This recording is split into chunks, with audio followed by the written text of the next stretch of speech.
this is replacement tubing for either the arms or any place you can access in here, okay? So earlier on, I went through on how to pre-prime this. In other words, I wanted to create a vacuum, so this will hopefully increase the likelihood that either side I cannulate will work.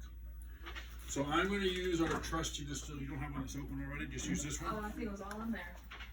No, okay, I just use. I got 2 gallons. Okay, I'll open up this one just so I don't have to empty that one out of there. All right. Do you need a container? Oh, you got it. I can do it. Just.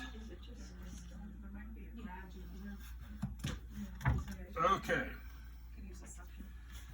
So I have a little bit more than 50 cc's. I'm going to hook this up to the fill port over here.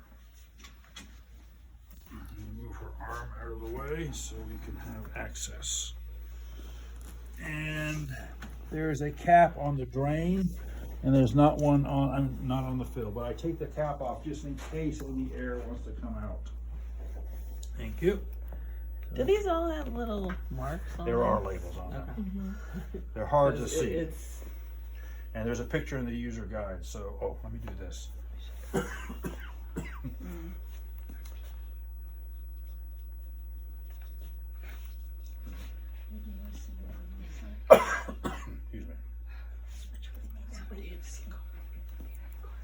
Excuse me. All right.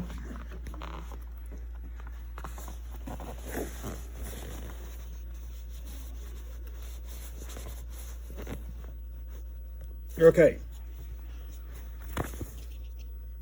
So now I should just be able to push this in here and inflate and get all the vessels to be primed.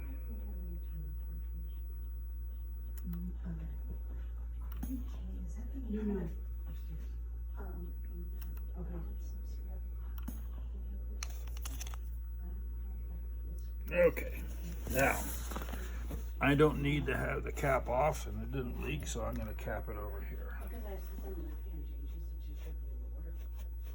I can take the fill one off.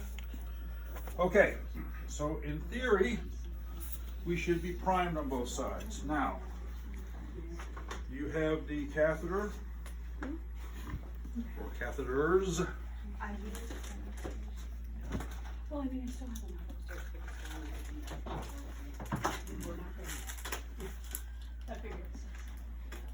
I see what you mean about the zipper breaking over here.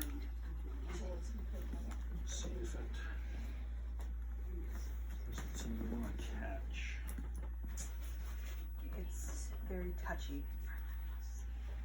Okay, I'll leave it alone. All right, so go ahead and cannulate. You can see where the vessels are.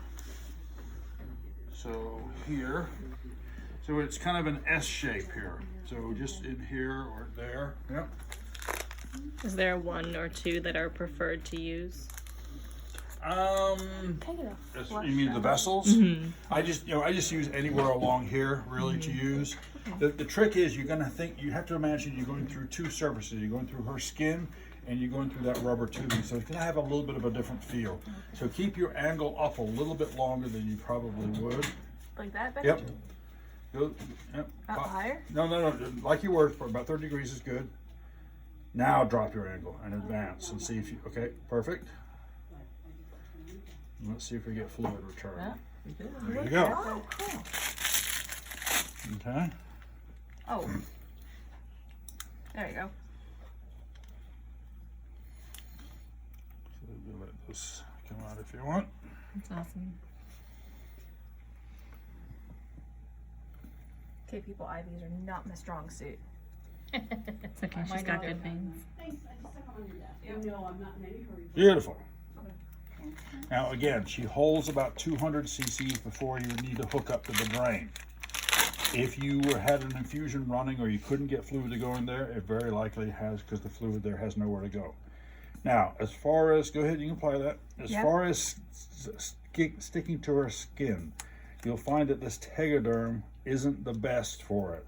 There is some skin made by 3M called Kind tape, K-I-N-D. That's the kind of tape you want to get this to stick, because this won't stick very well on her. No. Yeah, I see that. Okay, so Just as an aside for that, okay? You guys don't have, you don't have, okay. If you had the Luna mannequin, it comes with a roll of tape, but it's just, it's made by 3M, called Kind. So look up Kind tape, and that sticks well to this surface here. Okay? You're just talking about tape, not Tegaderm, like not Like not any clear, kind of tape. People say, what kind of tape will not stick to the clear. skin? Yeah. And that's the kind that will work best. Okay? How bad is it to come off? Not bad at all. Okay. Yeah, not bad at all. It barely leaves any residue on there at all. Okay. Okay, it just sticks to this material a lot better. Now, if you're gonna clean her out, let's say you had simulated the food coloring in here to get the flashback. You would want to flush the system with clear fluid until she runs clear out of the drain.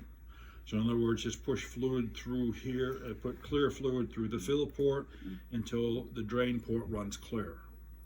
And then if I was breaking her down for a while, I would get all the fluid out of her by just like I was doing with the prime, hooking up the syringe and pulling the fluid back out. Okay. That's what I would do to get it to work in here, okay? But we can leave this in here for now. Both sides should work. You got flashback the first time, but a big part of this is priming it. The way I did is to create a vacuum. A lot less likely to get an air pocket that the fluid can't get past, okay? The bottom line is also is don't keep adding fluid if I don't get flashback thinking I didn't put enough in. That one syringe will prime both sides. If it's not working, it's got to be somewhere an air pocket is causing a leak. So I guess you got anywhere here. Yeah, anywhere along there you can prime, okay? Or you can cannulate. Okay, next let's talk about the urinary catheter. Now in the system, or that comes with her, is another syringe. Now there's nothing special about these syringes. These are just 50 cc syringes. Lure lock syringes. Is this apparatus here called the urinary filling tool. The way this works is we're going to get our fluid here. Now you can also add food coloring to this if you wanted to. Okay. Now, the way this works here is on one side it has reclaim, and one side it has fill. This yellow piece goes into here. Let's pull this up out of the way so everyone can see. This yellow bit goes here. Now if you can't get it past the ring, then just make it a little bit easier. Move the ring. Okay? Also, if the labels come off of here, think about how this is designed to work. If you look, there's an arrow pointing this direction. There's an orange on the one arrow pointing this way. What happens is when you fill with this fluid, it goes into a bladder, which for her sits over here. Okay? You may see fluid coming across here to fill this part over here. When this gets filled, it has nowhere to go but to come back out here, back into this reclaim bag. So the long story short is if you see fluid coming into this bag, her bladder is filled. There's no point to add any more, it's just gonna come right back here. If you labels fall off and you can't remember, just think which way you want the fluid to go. If I hook this up to the wrong side here, because this one-way valve, it won't go anywhere. I cannot push it, okay? If I don't have this plugged in, it's not gonna go out there, it's gonna come out here. So, we hook up our reclaim bag. We hook this up to here. And we're just gonna gently push this. And all we're gonna do is wait for fluid to come back in the bag, okay? It's going through some tubing here. You can't really see it, but it's coming up in there and filling the bladder. Now, when we put the cannula in, it's gonna go through the urethral mages. It's gonna go underneath here and come out right in here. This is where your balloon, your catheter is gonna end up over here. You could inflate the balloon in here, okay? Now, I've gotten fluid coming back here. There's no need to add more in here. If I wanted her to have continuous fluid output, I could hook up a supply bag here, have it hanging on this pole and dripping fluid in here for urine output. Let's say you want to have multiple students practice putting in catheters. Right now it's going to be literally a one-shot deal. You put it in, all the urine's going to come out. If I wanted to have other ones, I could hook up my bag, maybe tunnel the connection under here and have it come in here, such that I just open this up here and it fills the chamber, or she has continuous urine output. I shut it off and she stops urinating, okay? that's what you can do. That's how you can leave this adapter plugged in here. If you're not going to do that, then just take this out here and you're done with it. Now, you have the Foley over here. We'll get the Foley. Go ahead. Now, when you're going to do this, before we do this, let's put this part in here because I want to add this to it. This, as it is now, is really pretty straightforward. Insert it in here, it goes in. Just as an aside, if you put your fingertip in here, you will feel a piece of hard plastic. Tubing is what you're feeling. Tubing like this. Tubing that's big enough for the Foley to go through. When you insert the Foley in there, it has to start going in that passage. One way to make it happen easier is to make sure the tip of the catheter is well lubricated with cottonseed oil. Do not use the silicone lubricant in there because that will get really gummy and will clog the valve in her. So in the tray, you can spray a little cottonseed oil. And then they can put it in there. I would do this before the students come in. In other words, I would lubricate this passage well so the tube is very likely to go through the opening. Because if it doesn't, it can again tunnel under the skin and end up under here, okay? Those things will make it happen much more likely to go into the correct location. Now, how do we get this part in here? Well, the first thing we're gonna do is make it easier to pass through here. So we're gonna get a little of our cottonseed oil over there. Thank you. And I'm gonna put a little bit on the inside here because this piece here is gonna come through from the inside to the outside. This over here. Okay. Yeah. So what I typically do is kind of reach in and kind of gently pull it through. And then I get it lined up as best I can. And this is where having her hips on a towel really helps because I can then tuck the bottom part underneath around here. Oh, wow. And under here much easier when I'm working on my own. Okay. And then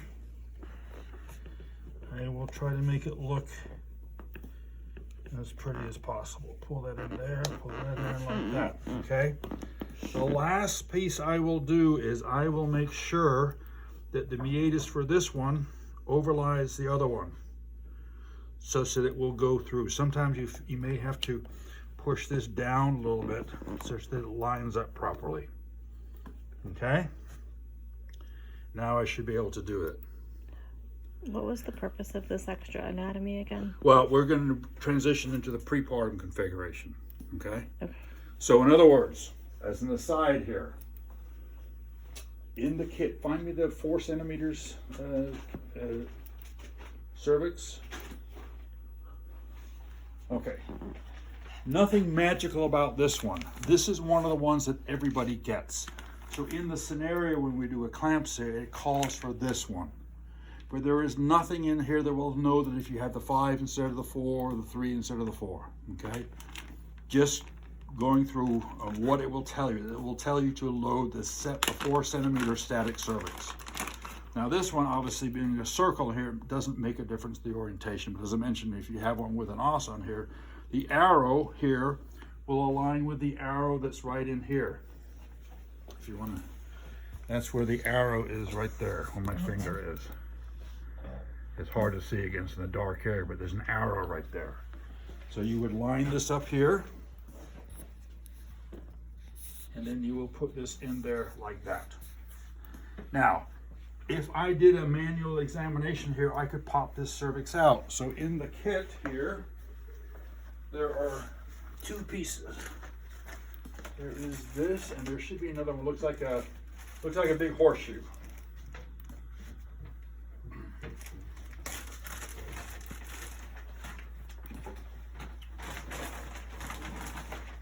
It's going to be a flesh-colored big horseshoe. Is it not this, is it? No, that's the top one. This piece. Oh, Thank you there. Oh lordy, someone's been at it with the, this one doesn't look too bad. No, this was packing, this was not me. I contained myself to open everything. Now, one thing I was going to point out that every piece in here has a part number. the bags have a part number. I tell, and there should be a sheet of paper that has all the part numbers. I tell people if you to hang on, at least hang on to the sheet, so that if you lose a piece or it breaks, when you call up and ask for a replacement, the first thing you're going to do is, do you happen to have a part number for that? So having that bag or that paper sheet will be very helpful because it tells you all the inventory of stuff that comes with her. Okay. All right. So this goes in the same slot that the delivery for cervix goes into. It says on here back plate, which is what this is. The arrows point to her feet. It will not go in the other way. It just won't slide down. So when we have this lined up, you have it in the slot here, and then you slide it down. This piece is help in here to hold the cervix in place, so that when you do an exam, it doesn't pop it out. Now, that tub will sit in here, and we're going to go over that in a second. We're adding this part because it's part of the prepartum setup, which is what the scenario we're going to be doing is. The one is for the eclampsia is not a delivery scenario, but a pre-delivery scenario. Okay, so let's go back to the urinary catheter. We have this in, we have this lined up, we think correctly. Now we're going to take our kit, so if you want to open it, so you go through this. You guys know this end.